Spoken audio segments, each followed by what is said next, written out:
3. Welcome back to UKSG Winter 2021. Next up, we have Mega Man Xtreme 2 with Tempest. Take us away. Hello everybody, my name is TempestMask1000, and welcome one and all to the one and only Mega Man X game of this Mega Man block. Thank you so much to UKSG for accepting this run today. Joining me on co-coms is a good friend of mine. Please introduce yourself. Hello everyone, my name is Focus Just Focus. You might recognize me from this channel. I actually ran at ESA Summer 2020, and I actually ran this exact game. We ran a different category though. And I actually had Tempest on co-coms. This is a nice little flip-flop of that. Today we're going to be running the any percent category for the X mission, which won the bid war. And the X mission is quite unique in that it feels very different from Extreme mode because you get to see more of X. So I'm really excited to show this off. This is the wrong X. No, it's not command mission. This is not an RPG. This is the furthest thing from an RPG. I don't get to jump in most RPGs, so... Pretty much. Anyway, this is the Japanese version of the game Rockman X2 Soul Racer. So despite the fact that I provided some English international footage for the interview, we're actually going to look at the Japanese version of the game. And we'll explain why in a bit, but thank you so much to those who donated to the bid war. Yes, even you, Focus. And with that, I'm just going to show something off really quickly, though. These are my options. What exactly are options? So currently now we have a set to select Buki Tenji, which is the weapon change in the game. This is because the X mission uses weapons more than it does swapping between 0. The other setting is Scramble Tenji, which is scramble change, which is switching between X and 0. We will switch to that later in the run. We also have Auto Charity, which is off, and Renxia, which is auto fire, which is on. So basically, we're not going to use the charge shot at all. We're going to just have rapid fire, which is a built-in setting, and you're going to play the BGM. That sounds fun. I think, are you ready, Tempest, for a countdown, though? Absolutely. Let's get this thing started. I think some people have been waiting to see this game, and I am so ready. Shoutouts to Cross. So, without further ado, I'll give a countdown starting from 5 and ending on go. So 5, 4, 3, 2, 1, go. Let's go with text. So we're starting off the game. Unfortunately, we have unskippable cutscenes, but the Japanese version does shave away at least a minute's worth of text, so that's one of the reasons I choose to mostly run this game. With that, though, we are starting things off, so Focus, take it away. Absolutely. So for those of you who are not familiar with the Xtreme games, they both came out on Game Boy Color and are side games in the main Mega Man X series. Extreme 1 takes place between Extreme X2 and X3, and Extreme 2 takes place between X3 and X4. This is why you saw Iris at the beginning. The plot of Extreme 2, summed up in hopefully 3 sentences, is Maverick Hunters have found a giant island. Island has the souls of Reploids, robot-human hybrids, being sucked out for no reason. Go find out why they're being sucked out and being used for energy. And so that's we have 2 main antagonists here, Gareth and Burkana, who are totally not in, cahoots with Sigma. Not at all. Nope. Why would that even be a thing? No. In a Mega Man X game? Of course not. And essentially, it's actually also one of the only times you get to see a female main antagonist in the Mega Man X series. That's crazy. But even crazier is this guy that seems to remind me of He-Man. This here is Skullhead, and I always affectionately call him Mega Skeletor, so chat, if you could please get a yeah going, that would be great. And a clap for good luck right there. So that platform can sometimes come out from Mega Skeletor. Definitely not getting sued for that. But that platform, if it comes out, allows you to shoot the boss quicker. One thing that's advantageous because we actually have auto fire shot on instead of charge shots. If you use charge shots on that boss, the boss will get invincibility frames after every shot, and the screen will flash. This game likes to flash the screen at random. So if you do have, if you are prone to flashing images, I would warn you. With this game, it's a little bit flashy at times, but we actually have a little bit of time for the host to talk about anything if they'd like to do so. So you have about 30-40 seconds. Go right ahead, Mike. Okay. In which case, I'd just like to remind you guys what we are raising money for here. We are raising money for Crisis. They offer one-on-one support, advice, and courses for homeless people in 12 areas across England, Scotland, and Wales. helping them find and keep a rented home, working with the landlords to supply a place to live, and giving homeless people the tools and knowledge they need to rent successfully. Their Housing Resource Center provides information and training for housing professionals. The Help to Rent database lists private sectors renting schemes across the UK. Awesome. Please make sure to get donations in for Crisis. They are doing a lot of good stuff, especially in this time of need, and we really appreciate it. From over here across the ocean, of course. I'll be sure to contribute very soon. Yeah, but you have another run after this, Tempest. You have to This is concentrate. Speaking of concentration, why do we choose Neon Tiger first? So the game is split into two halves, really. You have the Zero mission, which has 4 Mavericks, and the X mission, which has another 4. Effectively, what occurs is you then unlock a mode that combines the two together. But we're going to see the first 4 here, which are X's, which are based 2 are from X3, 2 are from X1. This pattern essentially is the weakness pattern, because in any percent, we don't need to get all the power-ups, we don't need to get everything that the game, requires of us, and so we can just blast through everything really quickly. One other thing that's really unique to the Xtreme games, and specifically Xtreme 2 more than Xtreme 1, there's no dash button.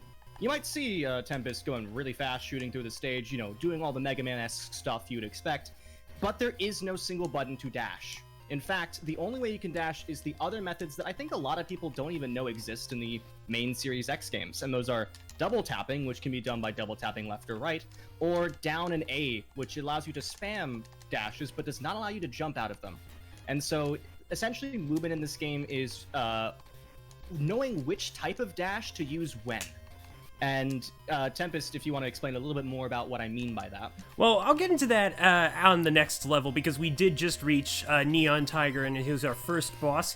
So a little interesting thing about this game is that because in X mission and Zero mission, all Mavericks are split into groups of 4, what happens is the weaknesses are kind of, let's say, it's a complete chain of 8, but at the same time, they're sort of...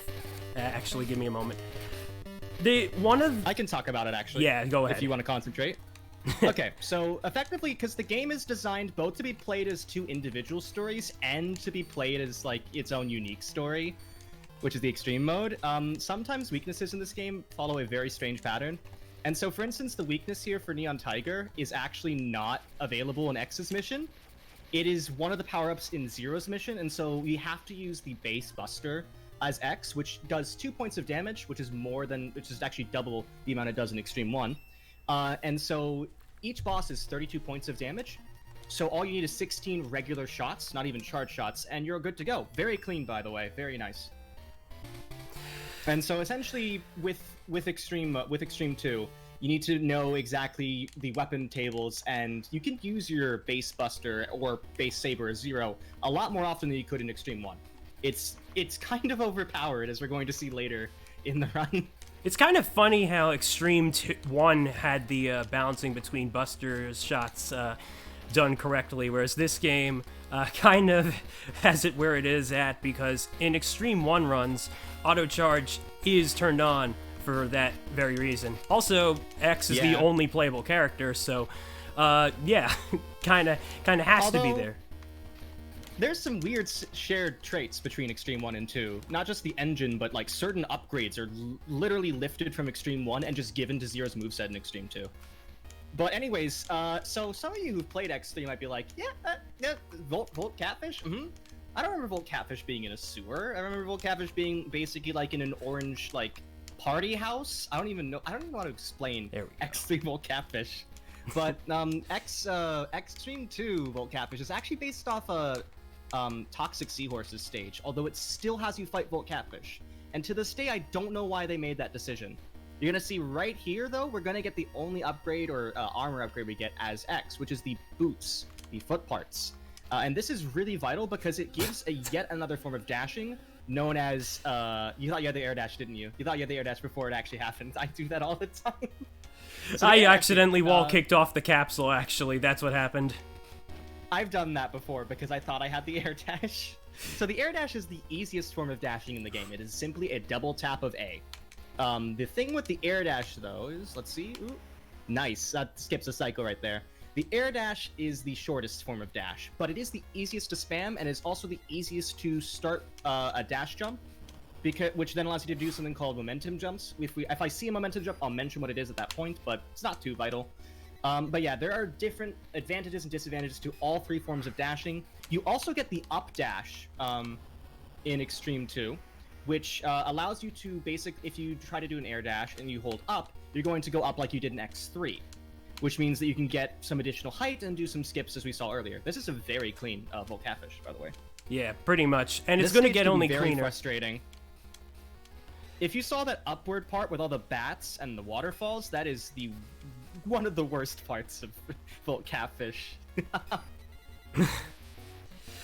Okay, so this strategy is going to be very simple. Because X3 bosses were known to have a bit of a weakness that puts them in stun cycle, Volt Catfish, despite being one of the worst bosses in my opinion to face without the weakness, is made super easy because all I'm doing is just interrupting his attacks with Neon Tiger's weapon, the Rayclaw, and just like that, he's as good as gone.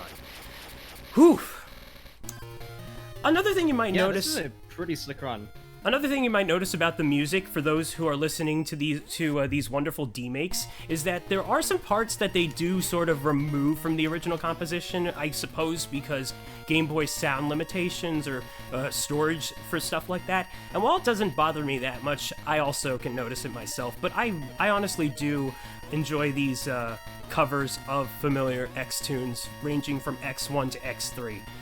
One thing you won't see, by the way, is any X2 bosses. All bosses handled within X's route, X's solo route, are X3 and X1. So, Neon Tiger and Volt Catfish being the X3 reps, and then Launch Octopus and Flame Mammoth from X1. The other two X2 reps, who are Wire Sponge and Overdrive Ostrich, they appear in Zero's route, just to give you an idea of what will not be shown here. Also, hello trailer music. This was absolutely played during the schedule reveal slot, but this is definitely not the right stage. This here is... I was going to say. Yeah, this is Flame Mammoth's theme, and for some reason, Capcom botched that up just a tad when... so it's kind of swapped between Flame Mammoth and Launch Octopus here, but in the international version that's completely fixed, and I had no idea about that until I started playing the Japanese version. So I always thought that there was something wrong with my RAW. Back when I would when I first tried playing this, because as you do, sometimes you're trying to emulate a game and then you're trying to play it on your little programming. You think, oh, did I pick the wrong site? Is this a programming bug within the file that I got? No. This is just exclusive to the Japanese version. And, even in the physical version, because, Focus can vouch. Yeah, I run the game on actual hardware, the thing is, though, most people who run this game actually run an emulator just because they don't have access to the capture equipment for running on Game Boy Color, but it's a very accessible game. In fact, if you want to play Xtreme 1 or 2, both of the games are available on the 3DS eShop for, I believe, $5, £4. At least. I believe. At least. At least. It's get them, if you can. It is the international version, but yes. The international release is slower because of text, but everything else is pretty much achievable. And also they fixed the music bug. Yeah. Anyway, here's Launch Octopus. This is my favorite strat of the game. Focus, go ahead. Yeah, so instead of actually playing the boss, we decided to make Calamari out of a robot, which is quite fun. That's actually not the weakness, though. Rayclaw is not the weakness for Launch Octopus. It's actually it's actually a Triad Thunder, which is the move that you were using there. You want to be careful, though, because instead of using that tornado, there are two different phases for Launch Octopus, dependent upon whether or not you've used Rayclaw. And so, in order to actually get into the easier phase, the one where you don't have periods of invincibility where you can't attack him, then you need to use Rayclaw. And yeah, here though, we're going to need to make sure to be careful about our health, because we do have a limited gauge here. Of course, if you die in this game and you actually use some weapon energy, the used weapon energy does carry over, but pretty simple boss all in all. This is also one of the times in the extreme mode those of you may have seen the run at ESA Summer 2020, we actually still get Ray Claw, and it's one of the few times you actually see the weapons used properly in the Extreme mode, because they are limited to being useful in the X mode, but otherwise, you know, it's pretty cool. So with that in mind, we're coming on to our final Maverick of the run. This is Flame Mammoth, and his stage is going to look a lot similar to the original layout. One thing that Xtreme 2 does do is try to sort of shake things up with the level design when, like, for the most part is what I'm trying to get at. Whereas, one thing I've always known about Xtreme 1 is that they do try to be absolutely faithful, a bit crunched but faithful, maybe to a fault. Xtreme 1 is still a pretty good game, from what I've come to understand. It's just grown on me, having seen it enough times now, but I agree with that sentiment, because I felt like Extreme 2 is so much better than Extreme 1, and then I played Extreme 1 with a proper dash button, i.e. not start, and then it felt so much better. Yeah, for some reason, even though, I mean, I guess they made the right call to remove the dedicated start to dash button, but even then it also presented itself its interesting set of challenges for me, because this game means so much to me. You might have heard me say in, I think it was the interview, that this is the first X game I properly owned, and this was just something I happened to find at GameStop, and even then I was just so happy because I had played my X1 and X3 thanks to a family friend, who I do believe it's the birthday of today.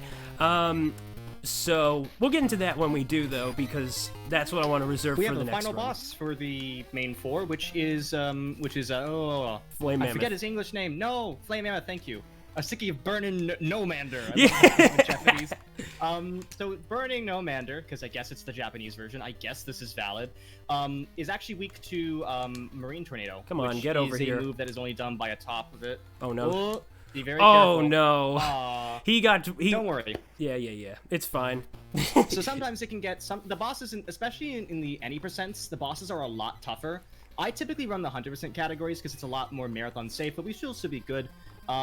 Typically you want to dash underneath and then jump up like that. But if you're stuck on the left wall, it can be a lot harder than being on the right wall. Yeah, that was my mistake. A lot nicer. Oh no, he's trying to be jump. Able to get enough. You're gonna have one more. You're gonna have to go fight the rest normally. That's still good though, because again, the base buster shot does 2 damage, and there we go. I actually used Tri Thunder for that one. Still, I guess shocking an elephant until explosion still works. It's still a valid way in any form. And also, yeah, the select to swap weapons is so much more convenient than menuing, which you have to do otherwise. So there we go. That's the main 4 done. And we have more plot. This is this random, totally not just silver Batman dude just going like, yeah, I'm here.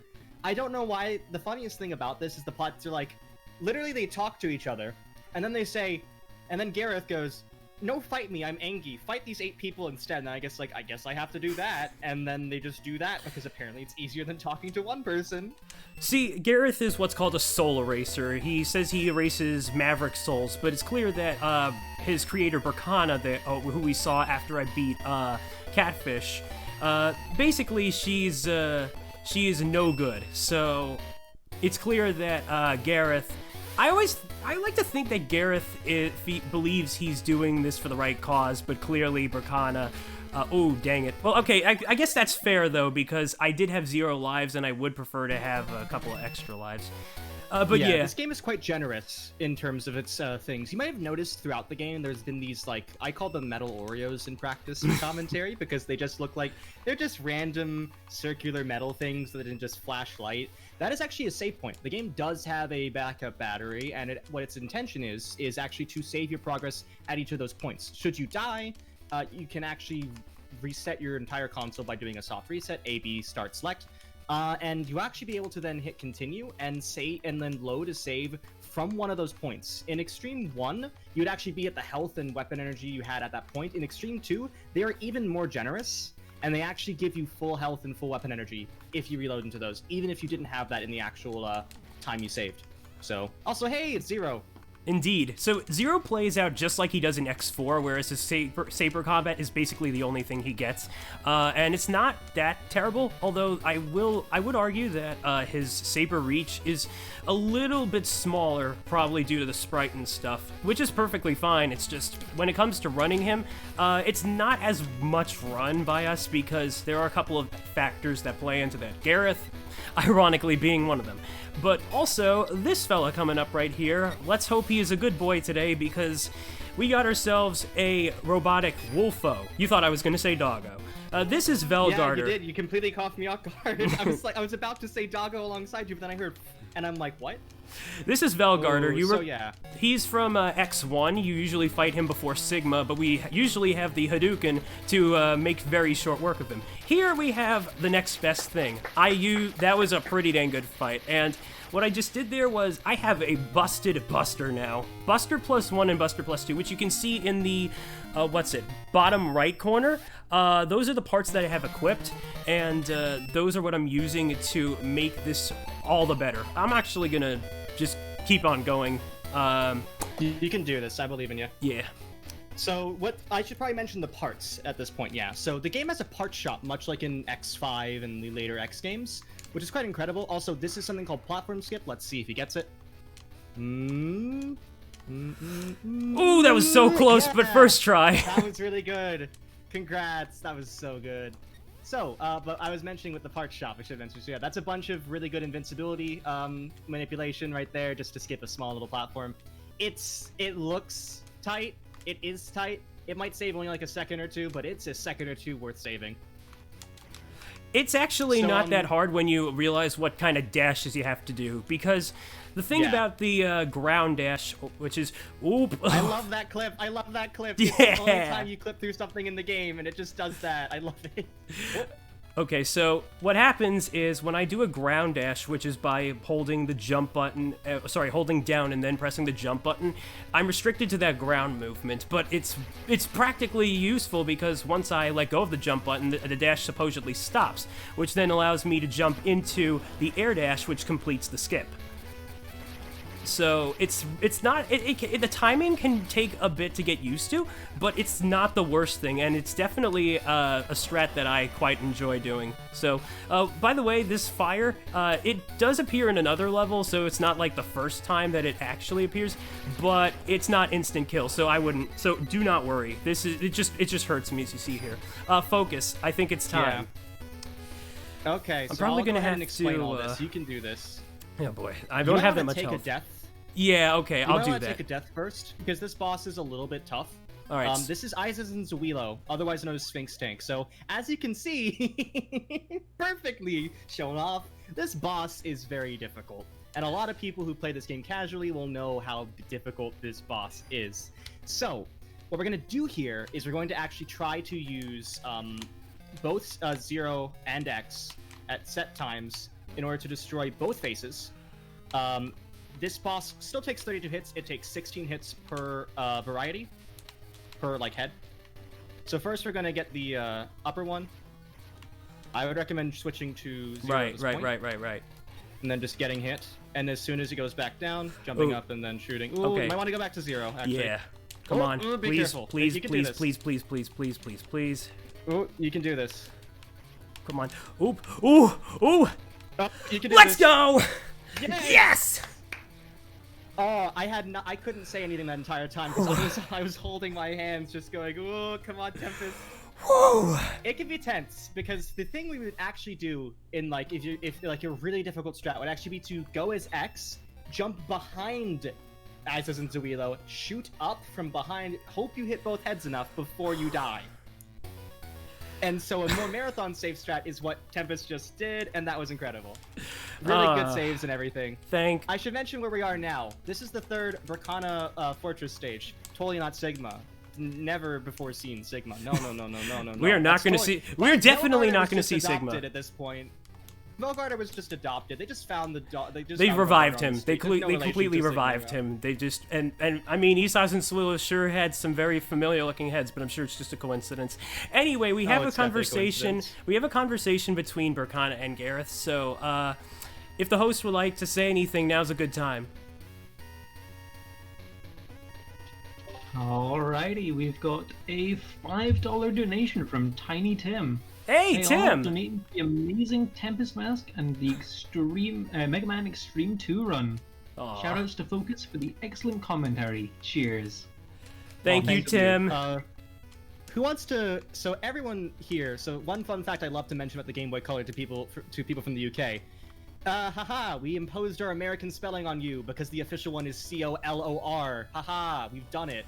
And so I guess the thing we're gonna do now is have Burkana attack us with the alphabet, as you're going to see later.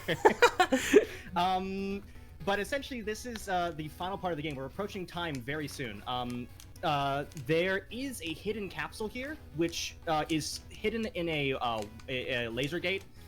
Most of the stuff here is instant kill.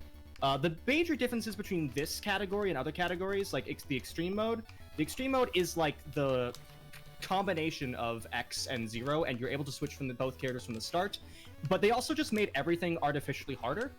So things that are instant kill in X mission aren't instant kill, things that are instant kill in extreme mode aren't instant kill necessarily in X mission. So for instance, those fireballs we had in Flame Mammoth, instant kill in extreme mode.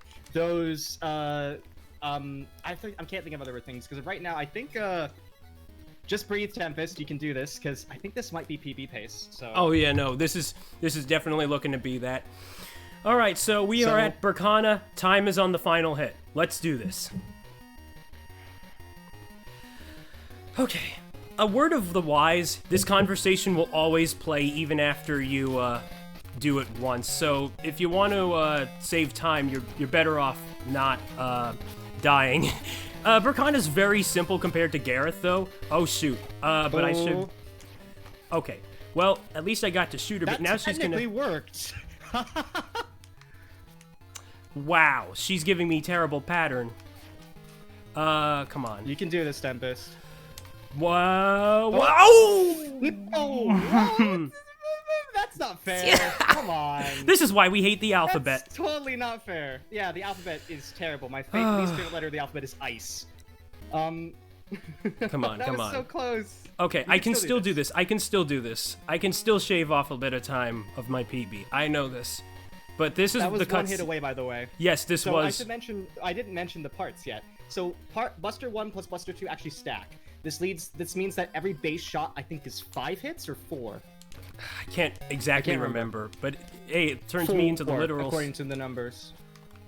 All right, come on, come on. Okay. And you have a good pattern in air. Time. Time. PB. I think that's still PB. That's a PB. Let's go. Yeah. My commentary entirely broke down when I realized the pace of this run was. That's really good. And now for the best from Burkana death to PB. And now for the best face in.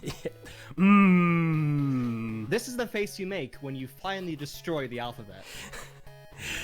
What a ride. And I'm not even done yet. I know, I can tell. That was incredible. That was incredible. I am just speechless. So this is why you should definitely learn a Mega Man X game, and also come and join us in Mega Man Xtreme 2 and Xtreme 1. The Xtreme games are really fast-paced, really high adrenaline. We love the energy that they give, and that was absolutely one of the most high adrenaline things I've experienced since the start of this year. That was fantastic, Tempest. Everyone, please just give him a round of applause. You did so well. I'll mention some shoutouts just from my perspective. So if you are interested in learning Mega Man Xtreme 1 or 2, you can feel free to join the Mega Man Xtreme Discord. We have or Mega Man X Discord, I should say. It's all Xtreme now. No, the Mega Man X Discord under the handheld section. You can just join that by, I think, just going to the server page on megamansleaderboards.com. Or Mega Man RTA leaderboards. I do have a link that I can share within the chat, so that'll be another way. I think you'll get banned for that. Oh, okay, Smile. fair enough. I think you're gonna get banned automatically for that, but we can ask the moderators, of course. This is true. I've been focused side. I'm actually gonna head off now because Tempest is not done, everyone. We actually have Tempest coming up very, very soon with yet another obscure Mega Man game that you should definitely watch, Mega Man 2: The Power Fighters. I have been Focus Site. If you're ever interested in me or what I do, I run the Mega Man Xtreme games. I actually have a Sonic 6 run later in this marathon. I was gonna and that'll say be on tomorrow morning. Yeah, so if you want to follow me, I'm on twitch.tv/Focus Site. But most importantly, make sure to keep on donating to Crisis UK and supporting their efforts to relieve people in need. Thank you so much for having me. Thank you so much for having Xtreme 2 UKSG, and I look forward to seeing what Tempest does in the next run. Thank you so much. And with that, I'm going to give a quick shout out to our pals Young Zorn, Phazon Knight, and the world record holder of the categories K Poisson, and he'll be running this game at InstaSpeedathon 2021 next month, so there's something to look forward to. But with that, I will be back very soon with Mega Man 2 The Power Fighters, so until then, don't touch that dial.